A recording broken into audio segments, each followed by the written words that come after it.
वैष्णवेभ्यो नमो नमः। नमो महावदन्याय कृष्णा प्रेम प्रदायते कृष्णाय कृष्ण चैतन्या नामिने गौरात्विषे नमः। श्री कृष्ण चैतन्य प्रभु नित्यानंद श्री अद्वैत गदाधर श्रीवासादि गौर भक्त वृंद। हरे कृष्णा कृष्णा कृष्णा हरे हरे, हरे राम राम राम हरे हरे।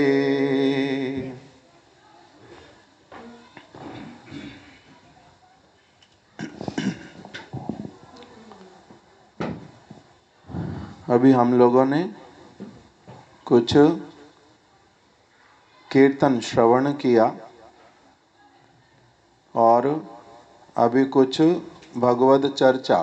खुला रंद उल्टा आने दो, शोर आए, हवा चाहिए किंतु।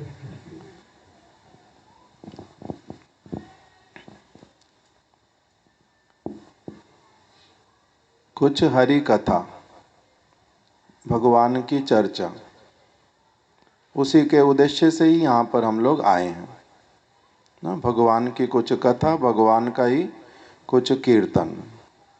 कीर्तन और कथा एक ही बात, दोनों में अंतर नहीं है। ठीक ठीक रूप में अगर कोई देखता है, उन दोनों चीज़ों में कोई अंतर नहीं है। कीर्तन में भी भगवान को ही पुकारते हैं, कथा में भी भगवान को ही पुकारते हैं।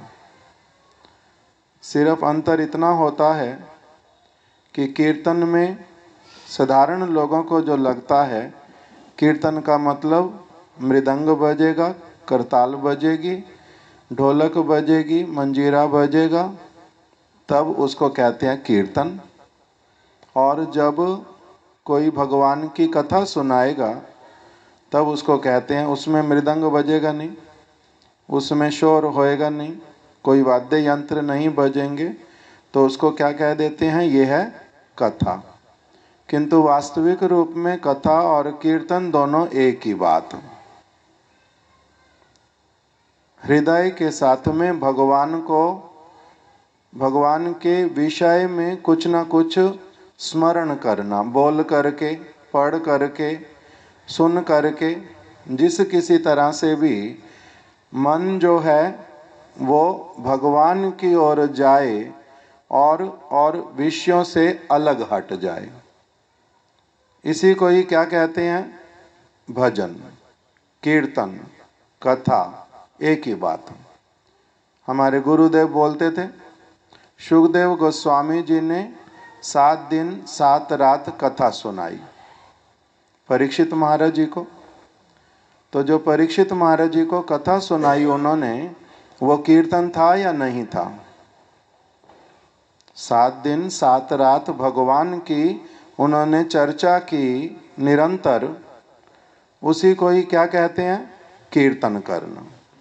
हृदय के साथ में सारा उनका जो अस्तित्व अपने आप में पूरा, आँख, नाक, कान, मुख, सारी इंद्रियां, मन, सब किस तरफ लग गया, भगवान के विषय में ही बोलने में, अनुभव करने में, उसी वस्तु को सुनने में लग गया। जिस चीज को करने से भगवान की ओर मन लगता है, उसी को ही क्या कहते हैं, कोई लोग उसी को कीर्तन बोलते हैं, कोई उसको कथा कहते हैं, कोई उसको भजन कहते हैं, जो भी कहो। मुख्य वस्तु क्या है, जेनो केनो प्रकारेण कृष्णे मतिरस्तु। जो श्री कृष्ण हैं उनके चरण कमलों में मति का लगना, मन का लगना, उसका नाम ही क्या हो जाता है? भजन। उसी को हम लोगों ने यहाँ पर थोड़ा सा कीर्तन के माध्यम से किया। अभी ये वाली सारी चर्चा जो है भगवान की ठीक ठीक रूप में कहाँ पर होती है? भक्तों के संग में। भक्त लोग जो भक्त हैं या फिर जो भक्त बनने की कामना करते हैं, दोनों के दोनों ही, जो भक्त हैं वो तो स्वाभाविक रूप में ही कृष्ण की ओर ही लगे रहते हैं। उनका चित्त, उनका मन वो भगवान की ओर अपने आप से लगा रहता है। उसको अपने आप को फोर्स नहीं करना पड़ता। जैसे एक माता का अपने बच्चे के प्रति स्वाभाविक रूप में उसकी देखभाल के लिए, उसके मंगल के लिए मन लगा रहता है। जिस प्रकार से एक प्रिया का अपने प्रियतम में स्वाभाविक रूप में मन लगा रहता है, उसी प्रकार से भक्त का स्वाभाविक रूप में मन जो है वो किस में लगा रहता है? भगवान में। उसका तो अपने आप लगा रहता है।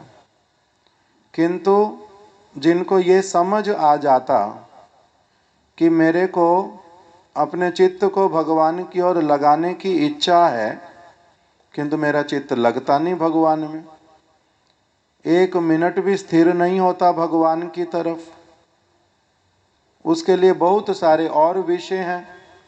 कभी किसी तरफ दौड़ लगाता है मेरा मन, कभी किसी और तरफ दौड़ लगाता है। उसको क्या करना पड़ता है फिर?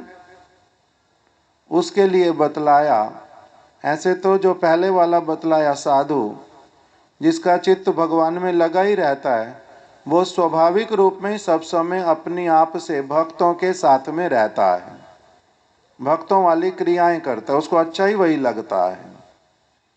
मगर जिसका मन नहीं लगता, उसके लिए शास्त्र में बतलाया कि उनको क्या करना चाहिए। जैसे एक बच्चे को जिद करके भी कहाँ भेजना पड़ता है? विद्यालय में। जिस प्रकार से जिद करके इच्छा नहीं रहने पर भी क्या करना पड़ता? बीमार होने पर औषधि खानी पड़ती है। इच्छा नहीं रहने पर भी औषधि खानी पड़ती है। इच्छा नहीं रहने पर कभी इंजेक्शन भी लगवाना पड़ता। इच्छा नहीं करती, कभी कभी स्लाइन भी चढ़वानी पड़ती, फोर्सफुली, है ना। उसी प्रकार से इच्छा नहीं करने पर भी क्या करना चाहिए? सत्संग करना चाहिए। सत्संग करने से क्या होता है? अपनी आप से भगवान की ओर मन जाता है। अच्छा चरित्र, अच्छा जो पुण्यमय शुद्ध जीवन, उसको यापन करने की इच्छा करती है। पापों से व्यक्ति दूर हटना चाहता है, हाय तौबा करता है, कान पकड़ता है कि पाप नहीं करूँगा। यदि क्या हो जाए? साधु संग यदि करे। तो इसलिए जिनका चित्त भगवान में नहीं लगता, उनको क्या करना चाहिए?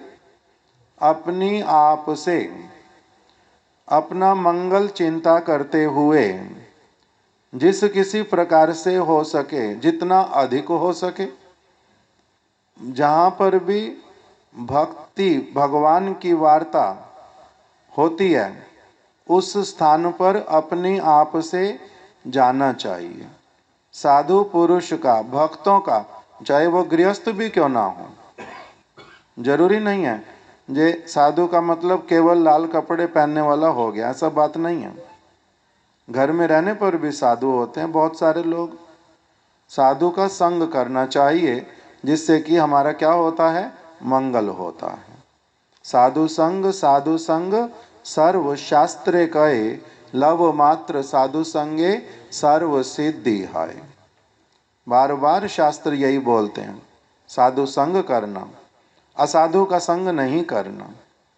असाधु का संग करने से असत वृत्ति आती है, चित्त अशांत होता है, विषयों की ओर जाता है, बाद में वही विषय दुख का कारण बनते हैं। इसलिए इच्छा नहीं होने पर भी, पहले पहले इच्छा नहीं होती। किसकी इच्छा करती है कि मैं अपने जो मेरे को जिसमें अच्छा लगता है, खुशी होती है, वही काम करूँगा। मेरे को अपने आप को फोर्स क्यों करना किसी चीज के लिए, पहले ये वाला लगता है। किंतु अगर एक व्यक्ति का सौभाग्य बहुत अच्छा हो, उसको कहीं ना कहीं से साधु संग मिल जाए, कान में भगवान की कुछ कुछ बातें अपनी आप आ जाएं, तब उसकी क्या होती है, रुचि जागृत होती है, इच्छा होती है कि मेरे को ये वाले चीज ज़्यादा अगर करूँगा तो मेरे को बड़ा अच्छा होगा मेरे लिए। तब ये वाली कामना हृदय में आती है। इसीलिए अभी हम लोग यहाँ पर बैठे तो क्या बात करेंगे, हम लोग इच्छा करने से भी दूसरी कोई बात किसी से कर नहीं सकते। क्यों? आश्रम में रहना शुरू कर दिया, लाल कपड़े पहन लिए, गुरु जी के कहने पर, गुरु जी की कृपा से तिलक लगाते हैं, कंठी पहनते हैं, घर परिवार छोड़ दिया। तो इसलिए किससे क्या बात करेंगे, अपनी आप से ही ऐसा वाला हो गया कि इच्छा करने से भी कोई और बात करनी नहीं।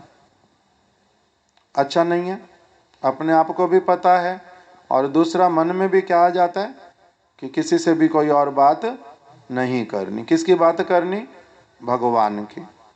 तो इसलिए ये अच्छी बात ना खराब हो, ये वाला अच्छा हो गया उल्टा। चाहते हुए नहीं चाहते हुए अगर अच्छी तरफ लग जाए तो क्या है, मंगल ही मंगल है। तो उसी प्रकार से हम लोग भगवान की वार्ता ही कर सकते, और तो हम लोगों को किसी से ना कुछ पूछना है, ना किसी को कुछ कहना है ही नहीं उस प्रकार का कोई हमारा संबंध किसी से। भगवान की ही वार्ता करनी है।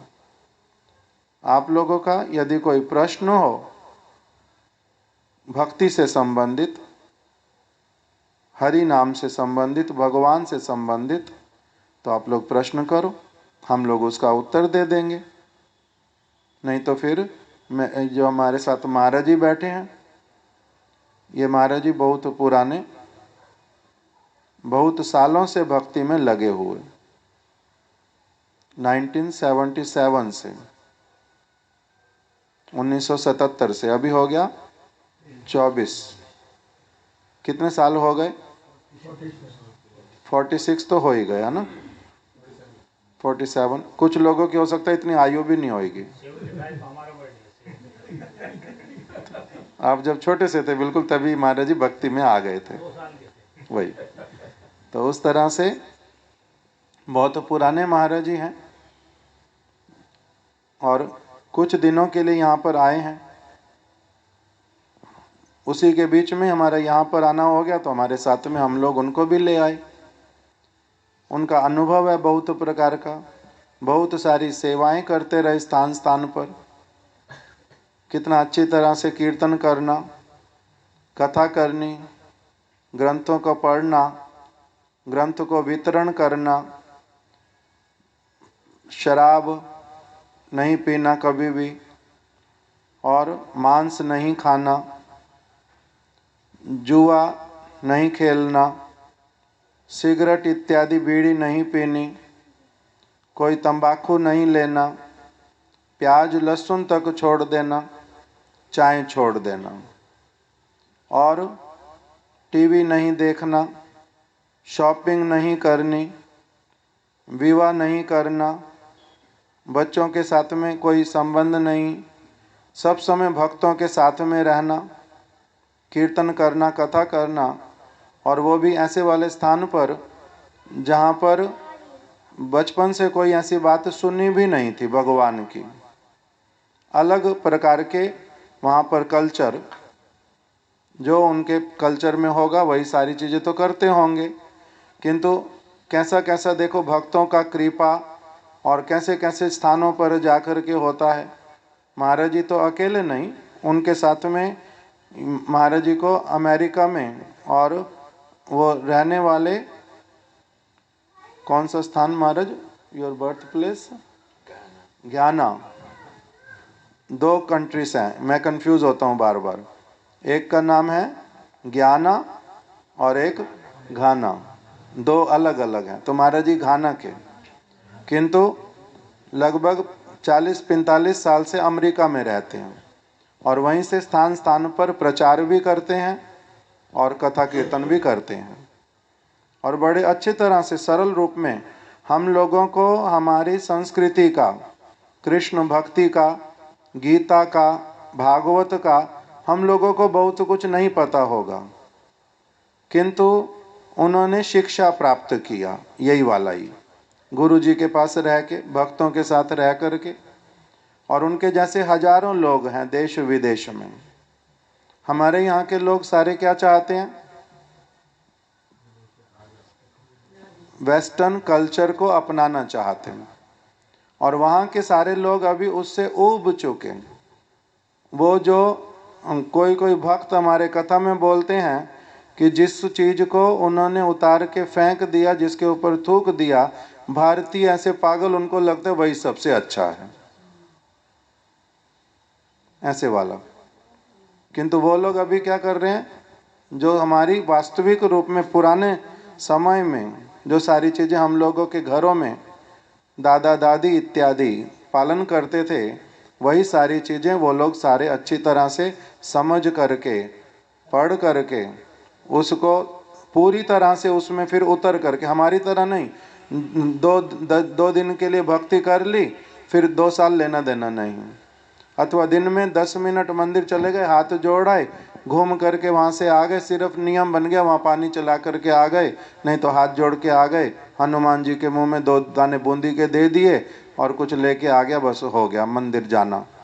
ये लोग वैसे वाला नहीं करते। जब कोई चीज़ करना चाहते बड़ी अच्छी तरह से पकड़ते हैं उसको कि क्यों करना, जाना क्यों, क्या ठीक है, क्या गलत है, कैसे करना चाहिए, इस प्रकार से सारा कुछ करते हैं। तो अगर आप लोगों का कोई प्रश्न तो महाराज जी उत्तर देंगे, साथ साथ में मैं हिंदी में समझा दूंगा, फिर वही वाली बात है।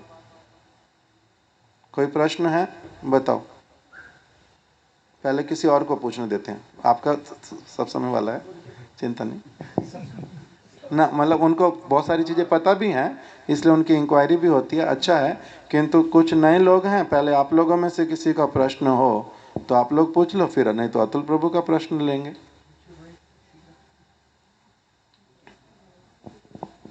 अतुल प्रभु का लास्ट में। गुरुजी, भगवान जी को एकादशी तिथि इतनी प्रिय क्यों है? मतलब हम क्यों फास्टिंग करते हैं?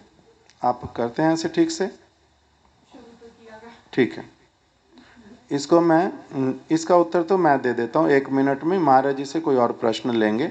महाराज, we are asking questions now and as soon as any good question will come, the question like she is asking why Krishna is why Ekadashi is so dear to Shri Krishna. So I am answering in 1 minute. That is very easy for me to make them understand. आप की माता जी हैं, पिताजी हैं, है ना? तो अगर आपकी पढ़ाई में अच्छे नंबर आते हैं तो आपके माता पिता प्रसन्न क्यों होते हैं?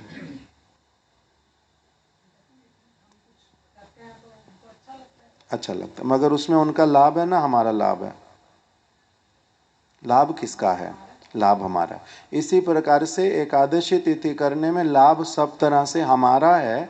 जब हम वही, जैसे हमारे माता पिता जी कहते हैं कि अच्छे से पढ़ाई करो, अच्छे से पढ़ाई करो, हमारे मंगल के लिए कहते हैं, और अगर हम उनकी बात मान लेते हैं तो और हमारे नंबर भी अच्छे आते हैं तो हमारे माता पिता को प्रसन्नता हो जाती है।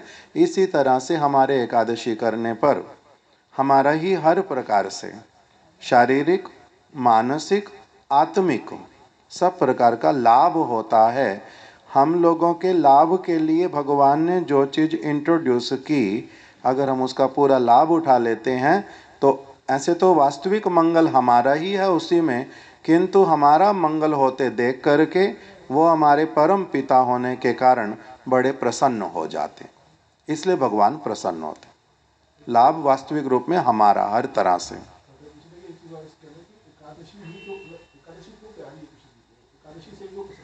वही तो, वो वाला एकादशी का कृत्य क्या है,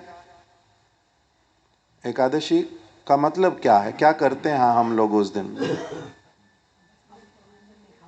हाँ ना, फिर ये वाला एकादशी पूरा नहीं होता। ये एकादशी का एक केवल अंश है। जैसे विद्यालय में बच्चा जाएगा, किस लिए जाता है, पढ़ने के लिए, किंतु अपने साथ में अगर वो बैग लेके जाता है, शूज़ पहन के जाता है, ड्रेस कोड उसका होता है, सिर्फ ड्रेस कोड फॉलो करे, शूज़ पहन करके जाए और बैग भी अपना ले करके जाए, मगर पढ़ाई बिल्कुल भी वहाँ पर नहीं करे, तो जैसे उसका स्कूल जाना लगभग निरर्थक हो जाता है। उसी तरह से केवल अन्न नहीं खाना, और उस दिन मैंने क्या करना है, केवल फलाहार खाना है अगर इच्छा हो तो, नहीं तो वो भी नहीं लेना, तो उसका उतना ही लाभ है जैसे बच्चे का नहा धो करके ड्रेस पहन के स्कूल जाना, मगर पढ़ाई नहीं की।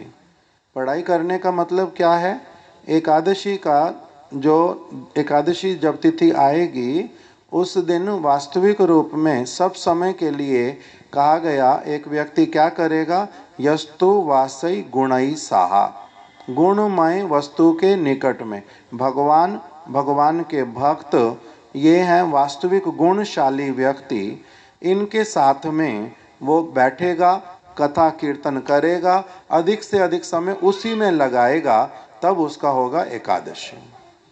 अगर ये वाला करेगा तब तो हो गया एकादशी, नहीं तो नहीं होता। मेरी बहन वीरवार का व्रत करती थी। उसका नियम क्या, वीरवार का व्रत करना है। क्या करना है, आज सिर्फ पीले रंग की चीज़ खानी है, और वो भी मीठी, नमक नहीं खाना और कुछ नहीं खाना। क्यों करना है व्रत, अच्छा पति मिलेगा, ये उसको किसी ने सिखा दिया, इसलिए उसने वीरवार का व्रत करना। मगर शॉपिंग करने जाना, अपनी सहेलियों के साथ गपशप मारते बैठना, और लड़ाई भी कर लेनी जिससे होनी, सारा कुछ ही कर लेती, तो मैं उसको कहता तेरे को पति अच्छा नहीं मिलेगा, तो नहीं मैं तो वीरवार का व्रत कर रही हूँ, तो इसको व्रत कहते, सिर्फ पीला खाती है उसको व्रत से व्रत हो गया, इससे व्रत होता नहीं। इसी प्रकार से एकादशी के दिन में भी केवल क्या करना, केवल मात्र अन्न नहीं खाना, इससे व्रत नहीं होता, इससे व्रत नहीं होता। थोड़ा सा लाभ है, पुण्य पाप नहीं होगा, कुछ पाप से बचेंगे, किंतु उससे भक्ति नहीं होती, भगवान केवल उसी से प्रसन्न नहीं होते। नहीं तो गाय का जो छोटा बच्चा केवल दूध पीता है, हमारे घर में कोई छोटे बच्चे का जन्म हो जाए, बचपन से क्या पीता है, वो केवल दूध ही पीता है, तो उसका तो 6-8 महीने पूरा एकादशी होता जा रहा है, हर रोज ही, है ना, उसकी तो हर रोज एकादशी होती जा रही है, तो इसको एकादशी नहीं कहते। अस्पताल में आईसीयू में बहुत सारे लोग पड़े रहते, एकादशी के दिन में भी कुछ नहीं खाते, तो उसको भी एकादशी करना नहीं कहते। एकादशी का वास्तविक अर्थ एक श्लोक में बता दिया कि उपावृतस्य पापेभ्यो यस्तु वासई गुणै सह उपवासम तो विज्ञेया ना तो उपवास लंघनम। उप और वास, उपवास बोलते हैं, दो शब्द हैं, उप और वास। उप मतलब निकट में, निकट में वास करना, उसका नाम होता उपवास। किसके निकट वास करना, एकादशी के निकट में वास करो, भगवान का तिथि है उनके निकट में वास करो। एकादशी कौन है, भगवान की बहुत प्रिय भक्त हैं, जैसे गंगा देवी हैं, यमुना देवी हैं, सरस्वती देवी हैं, उसी प्रकार से एकादशी देवी हैं। उन एकादशी देवी की बात सुननी पड़ती उस दिन में, इसलिए एकादशी की बात, भक्तों की कथा, भगवान की कथा, उनका कीर्तन, इसी में जब एक व्यक्ति अच्छी तरह से उसमें समय बिताता है तो उसका चित्त पवित्र हो जाता है, भगवान की ओर मन लगता है, यही उसका मंगल होता है। इसीलिए भगवान को प्रसन्नता होती है देख के कि अब ये अच्छे मार्ग पर चल पड़ा है, तब हमारा एकादशी होता है। और कोई प्रश्न?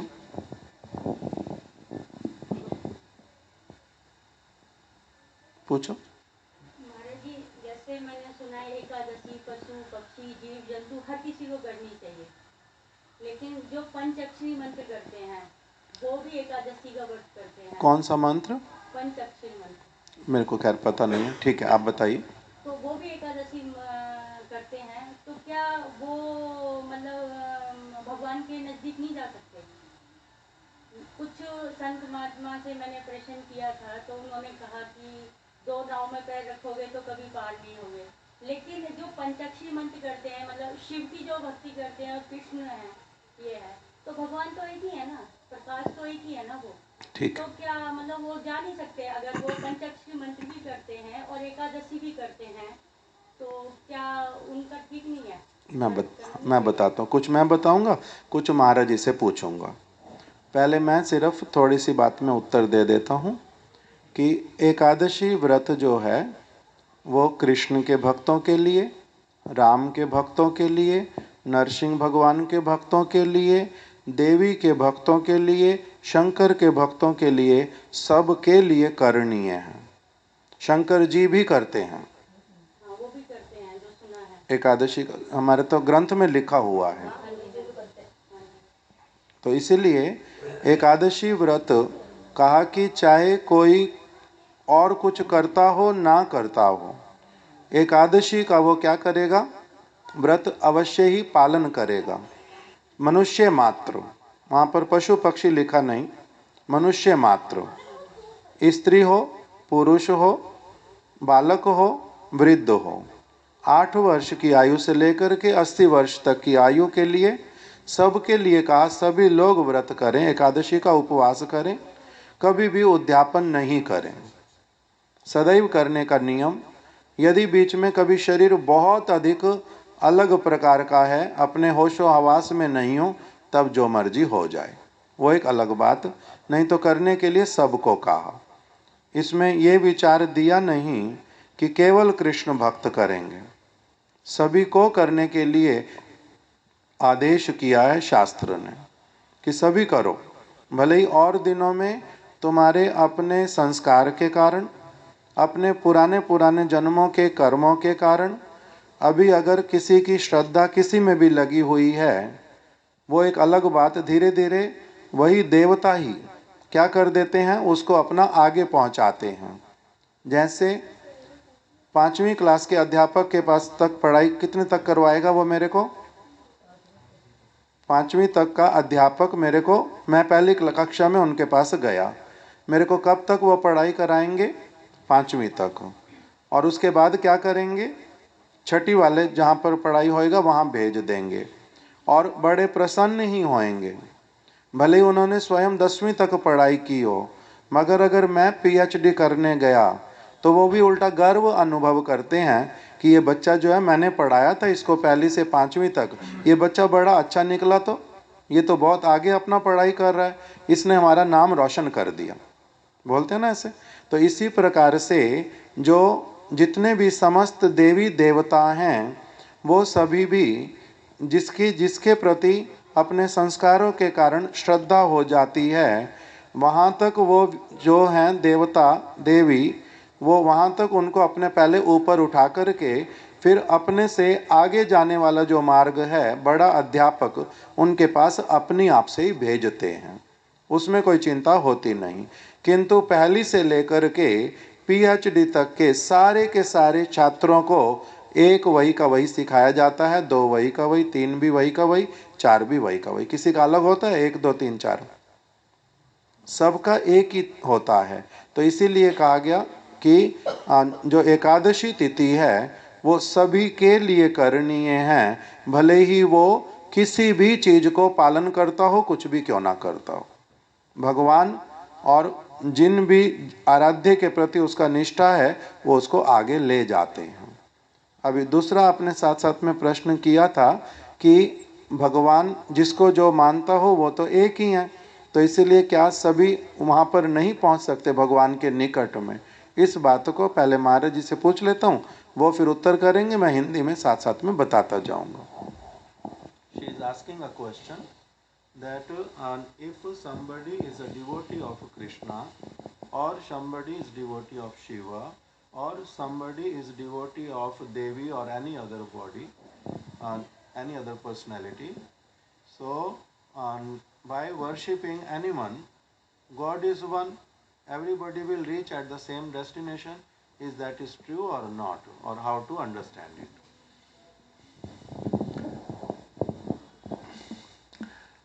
According to Krishna in the Bhagavad Gita, he says those who worship the demigods will go to the planet of the demigods.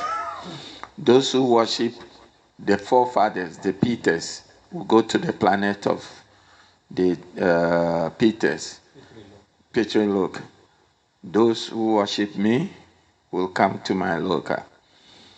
So in the same way, if you are performing Ekadasi in the name of, if we are Sankar, Bhakta, according to your level of understanding of the scriptures, your level of faith, when you perform your devotion, especially during Ekadasi, you attain that level. You get the level you want, whatever desire you have, whatever worship you are doing, you get that level. So if you are Shiva Bhakta and you are doing Ekadasi, you get to that level. But if you are Krishna Bhakta, the moment you are performing Ekadasi, because your mind is akantic, one-pointed, you go to the highest destination. That is a fact. There's no doubt about it. So as we are performing Ekadasi, we should perform it with the highest goal in mind, that I want to reach this goal. We don't have to get any material things, thinking about material things. I want building, I want wife, I want anything. But if you want the highest, the rest of the things will be supplied. There's no doubt about that. मैंने महाराज जी से वही प्रश्न रखा कि अगर कोई किसी के प्रति भी श्रद्धा रख करके अगर आगे चलता रहता है तो सबको एक ही स्थान पर भगवान के चरणों में स्थान शरण मिलेगी या नहीं मिलेगी। तो महाराज जी ने सबसे पहले भगवद गीता का एक श्लोक बताया जिसमें भगवान श्री कृष्ण स्वयं अपने मुख से बोल रहे हैं कि कौन सा श्लोक है? देवयाजी कहाँ से प्रारंभ होता? पितृयाजी, पितर लोगों का जो आराधना करता है, यान्ति देवव्रता देवान, जो व्यक्ति देवताओं की आराधना करता है वो देवताओं के लोक में पहुंचता है। यान्ति देवव्रता देवान पितृयाजी पितृव्रता, जो पितरों की आराधना करता है वो पितृलोक में पहुंचता है। मदयाजी, उसके तीसरा क्या है? भूतानि जानती भूतेज्या, जो प्राणियों की सेवा करता है वो प्राणियों के लोक में रहता है। और मदयाजी, मेरा जो भजन करता है वो मेरे लोक में आता है। जैसे अगर एक व्यक्ति साइंस साइड से पढ़ाई करेगा तो उसको उसका अंडरस्टैंडिंग और उसका एक्सपर्टीज और उसकी जॉब अलग तरह की होगी। वो डॉक्टर बनेगा, वो अलग तरह का सेवा प्रदान करेगा, उसका डिपार्टमेंट अलग होगा। और जो व्यक्ति इतिहास पढ़ेगा या फिर पॉलिटिक्स की पढ़ाई करेगा तो उसका काम दूसरी तरह का होगा, उसका डिपार्टमेंट दूसरा होगा, उसकी सैलरी भी अलग प्रकार की होगी, उसके चैलेंजेस भी अलग प्रकार के होंगे। है तो पढ़ाई करने से ही कि मैं कोई भी पढ़ाई करूँगा और मैं एक ही पद पर सभी हम पहुँच जाएंगे, ऐसा होगा? नहीं होता। जैसी जैसी पढ़ाई करते हैं उसी उसी प्रकार के पद पर पहुँचते हैं। उसी प्रकार से जिसके प्रति भी आस्था रख करके हम भजन करते हैं फिर वहीं तक ही पहुंचते हैं, वहीं तक ही पहुंचते हैं। जैसे कोई कोई व्यक्ति पहले से ही क्या सोचते हैं कि ये बच्चा ना पढ़ाई कर नहीं पाएगा, ज़्यादा 5 तक भी पढ़ जाए तो बहुत है, ठीक है। तो वो बच्चा फिर आगे ज़्यादा पढ़ाई कर पाएगा नहीं। गोल कौन सा रखना चाहिए? गोल को बोलते हैं बड़ा बड़ा अच्छा वाला गोल रखना चाहिए, तब उसमें एक व्यक्ति पूरी की पूरी उसकी एनर्जी निकल करके आती है। जैसे हमारे एक गुरुजी, वो एक प्रश्न करते थे। वो बोलते थे कि ये दीवार है बिल्कुल पास में, अगर किसी को कहा जाए कि ये तुम्हारे को पत्थर दिया हाथ में, इस दीवार पे पत्थर मार दो, नितिन की घड़ी को फेंक देते हैं ना। वो देख रहे मेरी घड़ी को पत्थर समझ के वहां फेंकेगा तो नहीं सचमुच में। तो अगर घड़ी किसी ने मेरे को पत्थर दिया और कहा इस दीवार पे मार दो, तो कैसे मारना पड़ेगा? इतने में चला जाएगा। उसमें एनर्जी लगेगी? कुछ भी एनर्जी लगाने की जरूरत ही नहीं, बिल्कुल थोड़ी सी, बिना किसी चिंता के मेरा लग जाएगा। और अगर कोई मेरे को बोले कि आपको जो 4 घर यहाँ से 4 घर पीछे वाली जो गली है वहाँ तक आपने इस पत्थर को पहुँचाना है, तब कैसे पहुँचाएंगे? पहले कुछ पीछे जाऊँगा, है ना, पहले कुछ पीछे जाऊँगा और फिर थोड़ा सा दौड़ लगा करके आगे आऊँगा और फिर पूरी अपनी एनर्जी के साथ में जितना तक फेंक सकूँगा वहाँ तक क्या करूँगा? बड़ी अच्छी तरह से फेंकूँगा। तो मेरा जितना एनर्जी है वास्तविक रूप में, वो मैं स्वयं भी नहीं समझता कि मेरे में कितनी एनर्जी है। इसीलिए मेरे को क्या करना पड़ता है? कहते हैं गोल रखो बहुत बड़ा, तब तुम्हारी पूरी एनर्जी निकल करके आएगी। तो इसी प्रकार से वही गुरु जी बोलते थे, श्रील भक्ति दयित माधव गोस्वामी महाराज जी, वो बोलते थे कि गोल जो है हमेशा अपना रखो बहुत बड़ा वाला, गोल बहुत बड़ा वाला रखो, सबसे अच्छा वाला। तो इसी प्रकार से जो शास्त्र सारी बातों बोलते हैं, एक तो है कि हमने किसी से कुछ सुन लिया, किसी ने कुछ बता दिया, किसी ने कुछ बता दिया, किंतु सुनी सुनाई बात से काम चलता नहीं है। जैसे अगर बच्चे को स्कूल में नहीं भेजें और उसको कहें कि तो केवल मात्र कहीं ना कहीं अपना बच्चों के साथ में इधर खेलना उधर खेलना, घूमना, ये करना वो करना, कुछ ना कुछ अपने आप सीखते जाओगे, तो कुछ ना कुछ तो सब लोग सीख जाते हैं, किंतु वास्तविक रूप में अच्छी चीज पूरी तरह से सीख पाते हैं? नहीं सीख पाते। उसी के लिए किसकी आवश्यकता पड़ती है? विद्यालय की। उसी के लिए आवश्यकता पड़ती है सिलेबस की। उसी के लिए आवश्यकता पड़ती है अच्छे टीचर की। उसी में भी फिर बहुत प्रकार के डिपार्टमेंट हैं, उनको चूज करना पड़ता है। तो मुख्य बात जो बताई कि सबका डेस्टिनेशन एक नहीं होता, सभी एक स्थान पे नहीं पहुंचते। अगर एक व्यक्ति चलना शुरू करेगा अमृतसर की तरफ तो अमृतसर पहुंचेगा, और अगर दूसरा व्यक्ति चलना शुरू करेगा, उसको जाना है उड़ीसा में, तो उसका मार्ग ही दूसरा है, वो उड़ीसा में पहुंचेगा। तो इसीलिए सारे रास्ते एक स्थान पर नहीं पहुंचाते।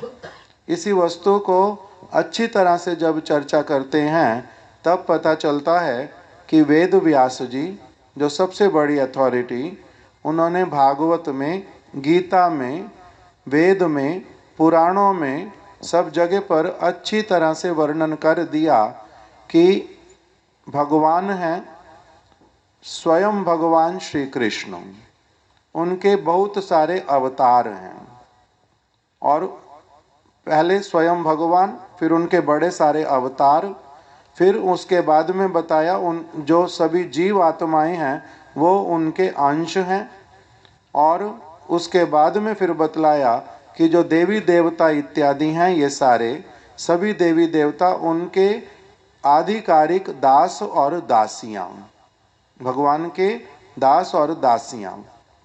इस प्रकार से शास्त्र में वर्णन किया। जैसे हमारी सरकार है, उसमें बड़े तरह के मिनिस्टर हैं, उसमें प्राइम मिनिस्टर भी हैं, उसमें प्रेसिडेंट भी हैं, और उसमें अलग अलग स्टेट्स के चीफ मिनिस्टर भी हैं, अलग अलग तरह के, है ना।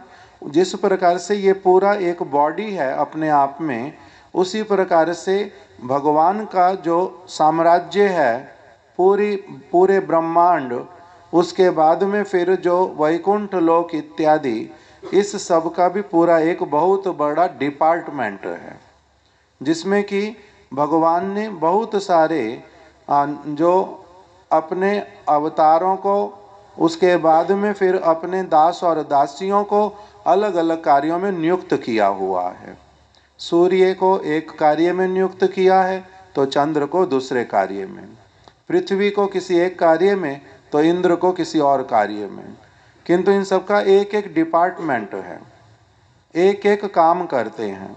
आधिकारिक देवता हैं, इसका मतलब इनको भगवान की ओर से जितना आदेश जिस प्रकार का काम करने के लिए दिया जाता है वो उतना ही काम करते हैं। उस प्रकार से जहाँ पर वर्षा करनी, आदेश जहाँ का आएगा वहीं करेंगे, जितना करनी वहाँ पर उतना करेंगे, जहाँ पर नहीं करनी आदेश आएगा नहीं कर सकते। इसलिए देवी देवताओं के लिए आया शब्द कि वो स्वतंत्र नहीं है। शिव, ब्रह्मा इत्यादि देवी देवता भगवान से कोई भी स्वतंत्र नहीं है, ये सब डिपेंडेंट तत्व हैं। भगवान इंडिपेंडेंट, वो उनको जैसा निर्देश देते हैं ये सभी लोग वैसे वाला ही काम करते हैं, इसलिए इनके लिए कहा ये आधिकारिक देवता। तो इसलिए यान्ति देव व्रता देवान, जो इन देवताओं की आराधना करता है। आराधना करने का मतलब क्या होता है? जैसे एक बच्चा विद्यालय में जाता है, अध्यापक जो पढ़ाता है बच्चा वो पढ़ता है, जब वो पढ़ता है उसी का नाम ही है वो अध्यापक की आराधना कर रहा है। अध्यापक जो सिखाते हैं, अध्यापक के मन की बात, उसी चीज को बच्चा सीख लेता है, तो इसी का नाम ही होता है आराधना करना। तो हम लोगों को जो कृष्ण सिखाते हैं, जिस कक्षा के कृष्ण अध्यापक हैं, हम लोग उस कक्षा में बैठ करके उनकी वाली कथा सुनते हैं, उनके मन की बातें सुनते हैं और उसी को समझने की चेष्टा करते हैं। इसलिए हम लोग अपने आप को क्या कहते हैं? हम किसके आराधक हैं? भगवान श्री कृष्ण के। उन्होंने गीता में जो कहा, भागवत में जो कहा, अथवा उनके द्वारा ही अपॉइंटेड, उनके जो पूरी तरह से हृदय को जानने वाले शुकदेव गोस्वामी, वेद व्यास जी, नारद ऋषि, ये लोग जो बातें बोलते हैं, हम लोग क्या करते हैं? उन्हीं बातों को सीखना समझना चाहते हैं। इसीलिए हम किसके आराधक हो गए? भगवान श्री कृष्ण के। और भगवान श्री कृष्ण के जो सारे भक्त, ये हमारे हैं टीचर, प्रिंसिपल्स। हम लोग इनकी बात मानते हैं, इन्हीं के स्कूल में पढ़ते हैं, तो इसलिए हम इनके आराधक हैं। तो इसलिए बताया जो जिसकी आराधना करेगा वो उसी के लोक में उनके पास में पहुंचेगा। इस प्रकार का शास्त्र में बतलाया। Yes, one more point. So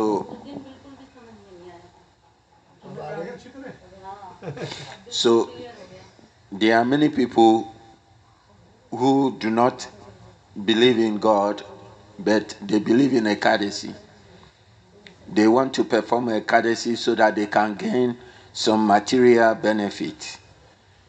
That is also there. If you want material benefit, you actually, Ekadasi will, Devi will provide everything for you according to your desires. Ekadasi Devi is providing. So in our case, we want to get the highest. If you go to the highest, desire, then Ekadasi Devi will provide you everything, including the material things.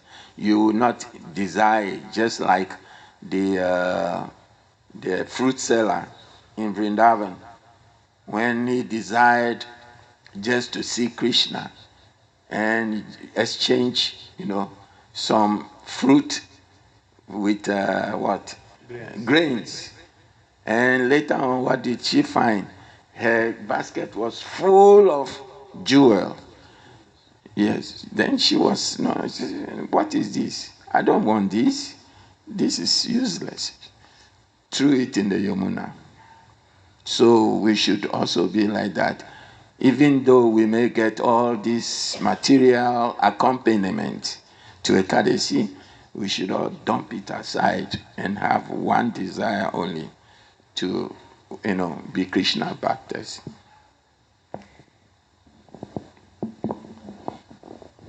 महाराज जी ने एक चीज़ और add की है कि जब उपवास करते हैं, एकादशी का उपवास किया मान लो, या फिर सरल शब्दों में जैसे बता रहे हैं, विद्यालय में पढ़ने के लिए गए, तो वहाँ पर विद्यालय में पढ़ने के लिए जाकर इच्छा किस चीज़ की करनी चाहिए?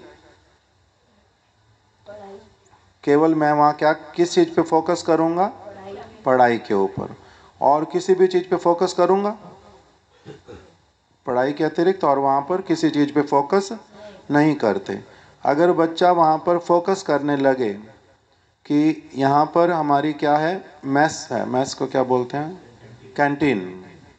हमारी यहाँ पर कैंटीन है, तो यहाँ पर तो सामान बेचते हैं, इनको प्रॉफिट होता होगा, तो मैं भी कुछ कुछ सामान यहाँ पर ले आऊँगा और जब मेरी छुट्टी होएगी आधे घंटे की, मैं भी सामान यहाँ पर बेचूंगा, तो मेरे को भी पैसे बन जाएंगे।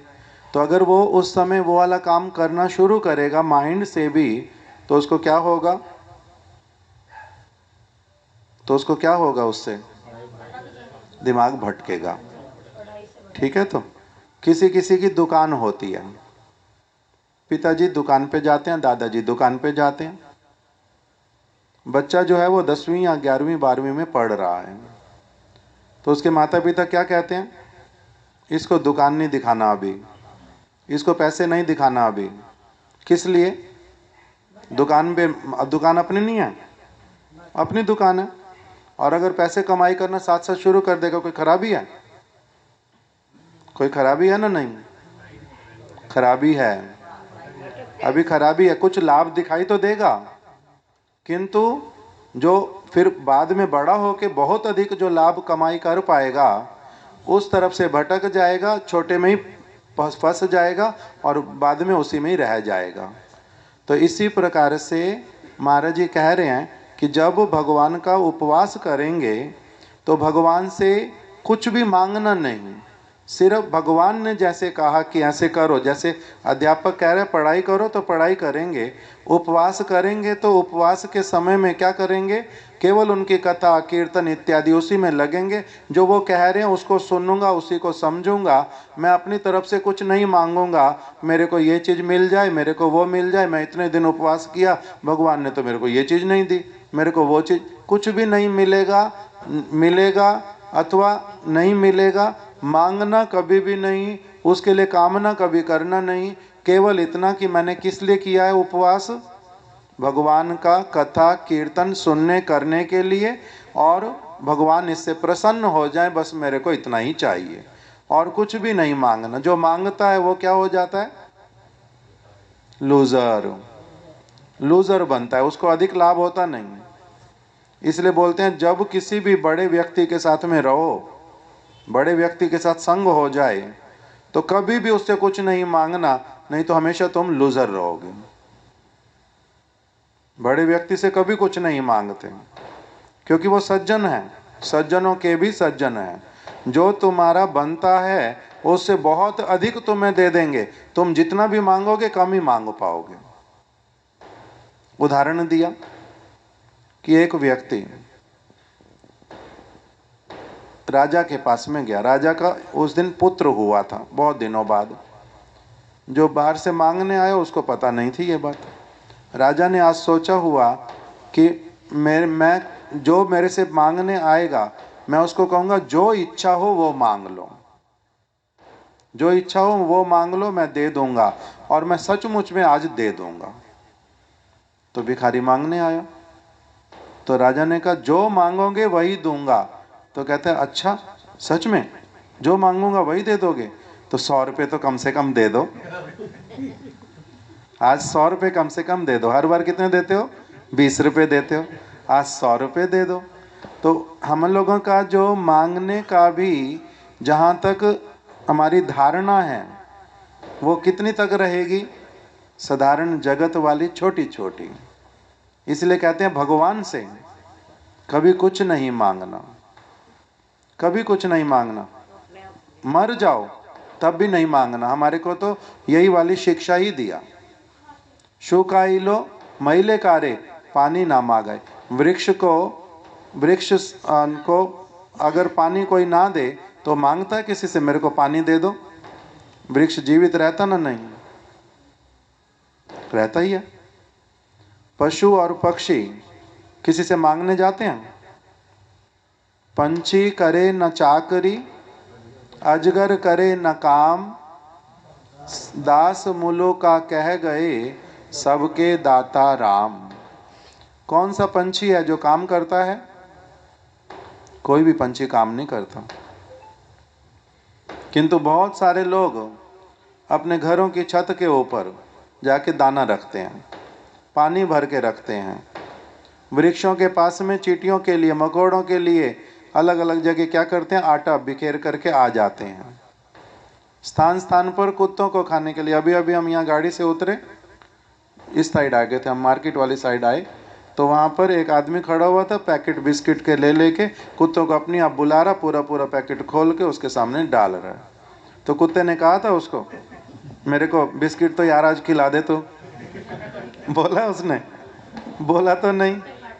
तो हैं क्या बोलते हैं? ना ना वो छोड़ो, वो वाली अलग बातें नहीं करते। जो समझने की बात उसको समझना है कि कुत्ते ने मांगा है? नहीं। पंछी मांगता है? नहीं। उन सबको मिलता है, मनुष्य को मिलेगा नहीं। हाथी को कौन खिलाता है? कुछ कुछ लोग हाथी को पाल लेते, वो संख्या में 1%, 99% जंगल में रहते हैं। कौन खिलाता है उनको? उनका खाना हमारे से बहुत अधिक हो। कौन खिलाता है? शेर को हो, हाथी को हो, जल के भीतर में बड़े बड़े प्राणी रहते हैं, कौन खिलाता है? किंतु हम लोगों को ये बातें समझ नहीं आती। इसीलिए किंतु क्या कह रहे हैं कि भगवान से कम अपना काम करते हो, उसके द्वारा जो मिलता है, जो सारी चीज़ें चलती रहती संसार में सबके साथ ही है, किसी का कुछ किसी का कुछ, उसी के साथ में अपना जैसी अवस्था, जाई विधि राखे राम ताई विधि रहिए, विधि का विधान जान हानि लाभ सही है, मुख में हो राम नाम राम सेवा हाथ में, तू अकेला नहीं प्राणी राम तेरे साथ में। निर्धन का भी दिन चला जाता, धनी का भी चला जाता, सुंदर का भी चला जाता, कुरूप का भी चला जाता, मनुष्य का भी चला जाता, पशु का भी चला जाता है, बुद्धिमान का भी दिन बीत जाता है, और जो मूर्ख है उसका भी दिन बीत जाता है। किसी का दिन रुकता है? किसी का रुकता नहीं है। किंतु ये सारी चीजें तो चलती रहती, जगत का नियम यही है। किंतु इसी के बीच में जिसने भगवान का भजन नहीं किया, वो अपना बहुत बड़ा लॉस उठा करके चला गया। मैं निर्धन रह गया, ये लॉस नहीं है। मैं कुरूप हो गया, उसमें भी कोई लॉस नहीं है। ये केवल मन का भ्रम, मेरा लॉस, उसमें कोई लॉस नहीं है। मैं पढ़ नहीं पाया अधिक, तो क्या हो गया? बहुत सारे पढ़े लिखे लोगों को पूरी तरह से एकदम से हरा देते हैं अनपढ़ लोग भी। पढ़े लिखे होने से सिर्फ होता नहीं, तो धनी होने से भी होता नहीं। इसलिए उसमें कोई लॉस होता नहीं है इन सारी चीज़ों में। वास्तविक रूप में अधिक लॉस अधिक नहीं, वास्तविक लॉस, पूर्ण लॉस किस चीज़ में है? अगर एक व्यक्ति इस जगत में आया, आकर के केवल मात्र आहार निद्रा भय मैथुन में समय बिता के चला गया, भगवान का भजन नहीं किया, जिसके लिए भगवान ने उसको बुद्धि दी थी, सारा कुछ दिया था, वो अगर नहीं लाभ उठाता तो उसका क्या रह जाता? पूरा लॉस। इसलिए कहते हैं भगवान का भजन करना। भगवान का भजन करना मतलब उनके विषय में सुनते रहो, समझते रहो, स्मरण करते रहो, पढ़ते रहो, उसी तरफ आगे बढ़ो। उनसे कोई भी जगत की चीज मत मांगो, कुछ मत मांगो, कुछ मत मांगो। उसी के द्वारा ही फिर क्या है? मंगल है। उसी का नाम है भजन करना। अगर कुछ मांगा बीच में तो उसका नाम भजन थोड़ा ना होता है, वो तो व्यवसाय, बनियागिरी। Hare Krishna. No, yesterday it was 9:30. Today is 9:20 only. Yes, Atul Prabhu, अब आप पूछो। He was asking one question. He can have one question. पिताजी मेरी तरफ देखो, कान से सुनो। आप साधु संत की बात कर रहे थे, साधु संत करना चाहिए। तो मैंने थोड़ा सुना, तो साधु संत होता है, भजन होता है, और साधु संत होता तो जो करना चाहेगा वो उतना ही कर पाएगा जितनी उसकी स्वीकृति, जैसे हमारी स्वीकृति गुरु साहब ना ना ना ना ना ना हाँ तो ये स्वीकृति तो मतलब यही समझना है अल्टीमेटली कि सबके अपने कर्म के हिसाब से अपना जो कर्म फल है, अभी भी समझा रहे थे कि अजर करना चाकरी पंछी करना काम, तो मतलब हम लोग फोर्सफुली किस हद तक कर सकते हैं जिसके अपने कर्म फल हैं वो, मतलब हम लोगों को ये बैलेंस कैसे, ठीक है हमको करना चाहिए, हमको पता है थोड़ा बहुत कि हमको फोर्सफुली करना चाहिए, बट कर पाएंगे क्या, अपने जो कर्म फल होंगे उसके वो आगे आएंगे, तो इन दोनों में बैलेंस कैसे रखेंगे कि हमें समझ रहे क्वेश्चन, तो वो कैसे करेंगे? बिकॉज देखो दो चीज़ें हैं, एक है कि हमारे को हमारे कर्मों के अनुसार सारी चीज़ें मिलेंगी, है तो प्रहलाद महाराज जी ने बोला ना तत् प्रयासो कर्तव्यो, भागवत में उन्होंने बताया छोटे बालकों के साथ बात करते हुए, ना तत् प्रयासो कर्तव्यो यथा आयु, क्या श्लोक है आता किसी को, ना तत् प्रयासो कर्तव्यो, कह रहे हैं कि ऐसे वाले कार्य करने में अपना समय बिल्कुल नहीं लगाना, ना तत् प्रयास, उसके लिए प्रयास करने की आवश्यकता नहीं है जिसके द्वारा आयु केवल मात्र व्यय होती है, व्यर्थ होती है, उस कार्य के लिए प्रयास नहीं करना। किंतु जो भगवत भक्ति से संबंधित, मेरी आत्मा से संबंधित वस्तु, उसके लिए मेरे को जितना अधिक से अधिक मैं प्रयास कर पाऊं, तभी मैं वास्तविक रूप में सौभाग्यशाली, बुद्धिमान। ये अंतर है किस चीज के लिए प्रयास करना और किस चीज के लिए नहीं करना। इसलिए भगवत गीता में एक श्लोक बता दिया, या निशा सर्वभूतानां तस्याम जागृति संयमी यस्याम जागृति भूतानि सा निशा पश्यते मुने। भगवान श्री कृष्ण ने कहा कि या निशा सर्वभूतानां, जिस वस्तु में संसार के अधिकांश लोग सोए रहते हैं, वो उस तरफ ध्यान ही नहीं देते। सोए रहते मतलब जैसे 25 साल तक हमारे को अपने आप से, घर के लोगों ने, समाज के लोगों ने, किसी ने नहीं सिखाया तो भगवान की भक्ति करनी होती। आत्मा भी कोई चीज़ है, तुम कभी मरोगे भी, यहाँ से चले जाओगे, तुम शरीर नहीं हो, तुम किसी ने बताया ही नहीं था कुछ भी। क्यों? क्योंकि वो सारे के सारे इंक्लूडिंग मी, हम उस विषय में सोए पड़े थे, वो टॉपिक ही नहीं था हमारे जीवन में, वो टॉपिक ही नहीं था। तो हम किस में सोए पड़े थे? उस विषय में, आत्मा वाले विषय में सोए पड़े थे। या निशा सर्वभूतानां तस्याम जागृति संयमी, किंतु जिसको, जो संयमी है, जो अच्छी चीज बुरी चीज समझ सकता है, वो क्या करता है, वो उस चीज में पूरा जागृत हो, वो अपनी एनर्जी उसी तरफ लगाता जा रहा है। और फिर दूसरे में बता दिया, या निशा सर्वभूतानां तस्याम जागृति संयमी यस्याम जागृति भूतानि सा निशा पश्यते मुने। और जिस काम में जगत के लोग लगे रहते कि मेरे को अच्छा खाने के लिए मिले, अच्छा रहने के लिए मिले, अच्छा धन हो मेरे पास, अच्छा घर हो, मेरा यश बहुत सारा हो, लोग मेरा बड़ा सम्मान करें, जिस विषय में वो सारे प्रयास करते रहते, साधु उसी विषय में सोया पड़ा। उसको कोई लेना देना नहीं है कौन मेरा सम्मान कर रहा, कौन मेरा असम्मान, मेरे पास धन है न नहीं है, क्या हो रहा है क्या नहीं हो रहा, अगर ये नहीं करूँगा, इस तरफ काम नहीं करूँगा, मेरा क्या लॉस होएगा, उसका उस तरफ दिमाग ही नहीं जाता। तो इसीलिए कह रहे, क्यों ऐसा करता है साधु? क्या वो ऐसा असमर्थ है, कोई भी काम करना नहीं जानता, इतना मूर्ख है कि कोई भी काम करेगा थोड़ा पैसा नहीं कमा सकता? भीख क्यों मांग के खाएगा? अथवा भीख नहीं मांगता, लोग अपने आप दे जाएंगे, वही खाता बैठेगा, दूसरों के पैसे पर पलेगा। कितनी खराब बात। करना अच्छी बात, किंतु जो साधु करते हैं ऐसा वाला, वो अच्छे ना बुरे? अच्छे ना बुरे?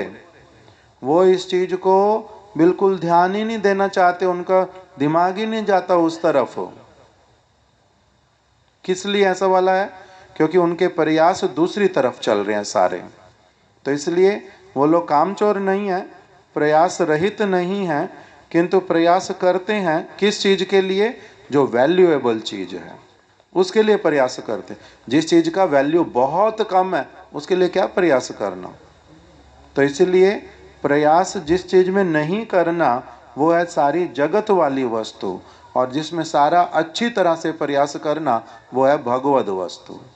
उसमें बहुत अंतर आ जाता है। तो जैसे कि इसी तरह जैसे कि अभी आपने एग्जाम्पल लिया कि ऐसे कि 25-30 साल तक किसी को बोध हो जाता है, किसी को बोध हो जाता है, किसी को बोध नहीं होता कि इन सब चीज़ों के बारे में। जैसे कि हम लोग जुड़ गए, जिस चीज में एनर्जी दोगे उस तरफ आपका बोध होता जाएगा। कई लोग ऐसे जो ऑफिस में हो गया, तो हर जगह ऐसे लोग हैं जिनको इसके बारे में पता ही नहीं है, वो उनका घर भी ऐसा रहा, उनका घर ही ऐसा मिला अल्टीमेटली। मैंने तो बोला है ना, मेरा 25 साल तक मेरा खुद ही नहीं है वही वाला। उसके सुकृति बहुत बड़ी चीज़ हो गई ना, सुकृति से ही तो step- सुकृति से आपको एक चीज मिल गई। सुकृति का मतलब जैसे मान लो मेरे पिताजी की बहुत अच्छी अप्रोच थी, उन्होंने मेरे को किसी यूनिवर्सिटी में एडमिशन करा दिया। एडमिशन तो करा दिया, अब मैं पढ़ूं या नहीं पढ़ूं मेरे ऊपर है ना, किसी और के ऊपर।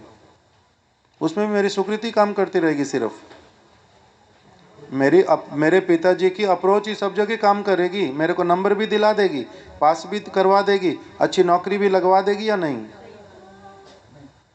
नहीं, मेरे पिताजी की अप्रोच से मेरे को यूनिवर्सिटी में एडमिशन मिल गया, एक स्तर तक ला दिया। उसी प्रकार से सुकृति के प्रभाव से आप एक डेस्टिनेशन तक तो पहुंचेंगे, उसके बाद में किंतु प्रयास आपको करना पड़ेगा। भोजन आपको आपके सुकृति से मिल गया, चबाएगा कौन? चबाऊंगा तो मैं ना। इसी प्रकार से भजन के लिए साधु संग मिला, किंतु आगे मैं प्रयास करूंगा तो केवल मैं भाग्य के भरोसे बैठा रहूंगा। मेरे भाग्य में लिखा होगा भक्ति अपने आप हो जाएगी। बहुत सारे लोग बोलते देवी माँ का बुलावा आएगा तो देवी माँ के पास पहुँच जाएंगे, कृष्ण का बुलावा आएगा तो वृंदावन अपने आप पहुँच ही जाएंगे। मगर ये अपने आप होने वाली चीज़ नहीं। बुलावा वहाँ से आए उसके लिए मेरी छटपट तो हो। वो श्रेष्ठ स्थान है, उनको मेरी आवश्यकता नहीं है, मेरे को आवश्यकता है उनकी। तो इससे छटपट किस में होएगी? मेरे में। जब मेरी वास्तविक सिंसियर डिजायर को देखा जाएगा तब फिर वहां से मेरे को क्या आएगा कि भैया तुम इतना ज्यादा चाहते हो तो चलो आ जाओ। हरे कृष्णा कृष्णा कृष्णा हरे हरे, हरे राम राम राम हरे हरे। अभी हम लोग और कीर्तन नहीं करेंगे, लेट हो गया ना कीर्ति में, इसलिए यहीं पर ही रोक देते हैं। हरे कृष्णा सभी लोग बोलो हाथ खड़े करके। हरे कृष्णा कृष्णा हरे हरे, हरे राम राम राम हरे